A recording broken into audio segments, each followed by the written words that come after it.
Okay, నమస్కారం అండి. స్వామివారి కళ్యాణం అయిపోయిన తర్వాత స్వామివారిని ఊరేగిస్తుండగా స్వామివారి ఉంగరం పోయిందని వార్త అందరినీ భయపెట్టేసిందండి. ఆ మాటని అరేరే ఎవడు చేసినట్రా ఇలాంటి పని, ఇది తప్పు కదా అని చెప్పేసి కొండ మీద ఉన్న అయ్యూర్లందరూ కిందకి దిగిపోతాంటారండి. అదేంటండి, ప్రధాన పురోహితుడి మెడలోటే వేసిన తాడు, అంతే ప్రధాన పురోహితుడే దొంగతనం చేసి ఉంటారని అనుమానం వచ్చినట్టు ఉన్నదండి వాళ్ళకి. అతగోడు చూస్తే చిరునవ్వులు నవ్వుతాడు. చూడండి, ఇలాంటి పని జరిగినందుకు స్వామి ముఖం చూపించనాక ఎలాగ దాచేసుకుండో. అతగోడు తీయనేదని తేలిపోయింది, కానీ ఎవరైనా తీస్తే ఇచ్చేయండి బాబు, ఎందుకు వచ్చింది దేవుడు ఉంగరం అది అని చెప్పేసి ఆ స్థానాచార్యుని నొట్టుకొస్తుంటే ఆయన సడన్గా తప్పించుకొని పారిపోబోతాడండి. నాన్న తీయనేదని కూకుంటు పండు. అయితే నువ్వు తీయనేది కాబట్టి ఆ దొంగ ఎవడో నువ్వే కనిపెట్టరా అని మళ్ళీ అతను నొట్టుకొని వచ్చినారండి కిందకి.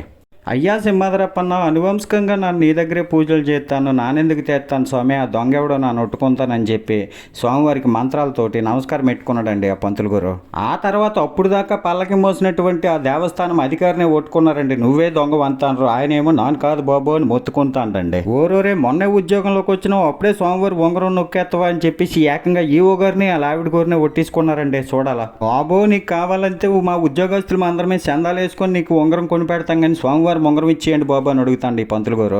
అయ్యా పంతులు గారు, మా మీద అప్పన్న బాబు మీద భక్తితోటి ఆ స్వామి సేవ చేసుకోవచ్చును కదా అని ఎక్కడ ఉద్యోగానికి వచ్చినాను బాబు, నాకు ఏ తప్పు తెలియదు, నన్ను మంచోడని వాళ్ళిద్దరు భార్యాభర్తలు అంటారండి. అయితే ఇది దేవస్థానంలో ఉన్నోళ్ళ పని కాదు, ఎవరో భక్తులు చేసిన పని అని చెప్పేసి రోడ్డు మీదకి వెళ్ళి దొరికిన భక్తుడికల్లా, అనుమానం వచ్చిన భక్తుడికల్లా ఒట్టుకొని వచ్చినారండి. పాపం చూడండి ఆ భక్తులు ఎంత బాధపడతాండ్రో. మావు తీయనేది అంటారు. ఇదేటిది ఎవరు తీగిపోతే ఏటైపోతుంది అనేసి ఆ బట్టలలో నెతికితే అమ్మయ్య దొరికిందండి ఉంగరము. అప్పుడు చెప్పినట్టండి ఆ పంతులు గారు, అయ్యా కంగారు పడకండి, ఇది మా సింహాద్రప్పన్నకి కళ్యాణం అయిన తర్వాత 5 రోజులకి వినోదోత్సవం అని ఒకటి చేస్తామండి. అందులోట ఉంగరం పోయినట్టుగా యాక్టింగ్ చేస్తాము, దొరికినోళ్ళ పట్టుకుంటాము, ఇది స్వామివారి ఆశీర్వాదం అని అసలు విషయం చెప్పినాడండి. అబ్బా భలేగా ఉన్నదండి ఈ ఆచారము. మాకు కొంచెం సేపు చెమటలు పట్టినా కానీ మాకు ఆ స్వామి ఆశీర్వాదం లభించిందిరా స్వామి అని చెప్పేసి సింహాచలేశ శ్రీనరసింహ గోవింద గోవింద అనుకొని భక్తులందరూ ఆనందంతో ఇంటికి వెళ్ళిపోతారండి.